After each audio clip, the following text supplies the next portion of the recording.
അവൻ എന്തെങ്കിലും തെറ്റിയെന്നായിരിക്കും അവർ വിചാരിക്കുന്നത്.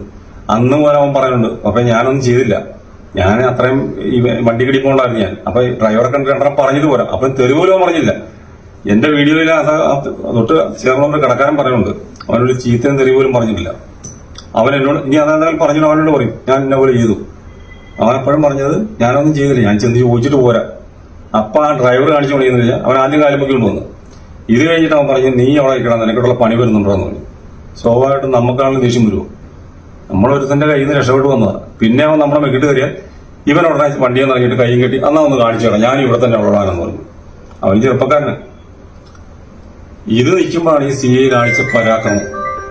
ഒരിക്കലും ഞാൻ പറയുന്നത് എത്ര കുറ്റവാളികളെ പോലും ഇങ്ങനെയാണ് ഒരു പോലീസുകാർ ചെയ്യുന്നത്. അവിടെ ഒന്നൊരു വാക്ക് ചോദിക്കാമല്ലോ, ഇവരോട് എന്താണ് ഇവിടെ പ്രശ്നം, രണ്ട് തെറിയും വേണം പോലീസിന്റെ ഭാഷ പറഞ്ഞോട്ട്.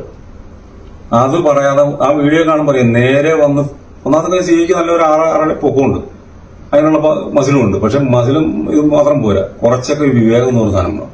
അവൻ വന്നിട്ട് എന്തായാലും പയ്യനാണ്, അവരെ കണ്ട അത്ര വലിയ പ്രായമൊന്നുമില്ല.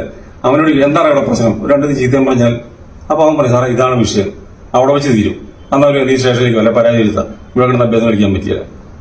ഇത് അതിന് പകരം അവനെ പിടിച്ചിട്ട് അവിടെ ഇട്ട് അടിക്കുക. അവന്റെ ഹെൽമെറ്റ് മേടിച്ച് അവനിട്ട് അടിക്കുന്നു. അതാ ജീപ്പിന്റെ സൈഡിൽ നിന്ന് കാണാം ഹെൽമെറ്റ് പൊങ്ങി കാണുന്നത്. എന്നിട്ട് ഇടിച്ചിട്ട് ഇത് അത് കഴിഞ്ഞിട്ടാ എന്റെ കോളി വന്നപ്പോ അവൻ പിന്നെയും ചോദിക്കുന്നുണ്ട്, സാറേ പപ്പ വിളിക്കണമെന്ന് എടുത്തോട്ടേ എന്ന് ചോദിച്ചു. ആ ചോദ്യത്തിനാണ് അവൻ CI പുറകെ കൂടി വന്നിട്ട് അവന്റെ നിന്ന് ബലമായിട്ട് ഫോൺ മേടിക്കുക. നമ്മളെ നോക്കി ഇപ്പൊ എന്റെ ഫോൺ, സാറ് ഈ ഫോൺ മേടിച്ച് പൊട്ടിച്ചാൽ എന്റെ മാനസികാവസ്ഥ എന്താ?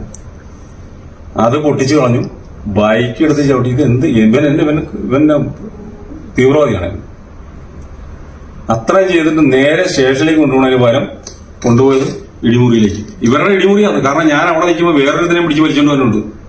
CIയുടെ പരിപാടിയെ ഇത്രയും പബ്ലിക് നമ്മൾ ലേഡീസ് ഇറക്കാൻ അവിടെ നിൽക്കുന്നതല്ലേ. ഞങ്ങൾ നിൽക്കുമ്പോൾ ഒരുത്തനെ പിടിച്ച് വേറെ തന്നെ, അവനാണ് എഴുന്നേറ്റിടങ്ങാനും ജീവനില്ല, അവനെ ഇങ്ങനെ വലിച്ചടിച്ചോണ്ട് വരും. ഇവൻ ആരെ ഇവിടുത്തെ CI എന്ന് പറഞ്ഞു, അവനെയാണ് എല്ലാവരും കൂടി പ്രൊട്ടക്ട് ചെയ്യുന്നത്.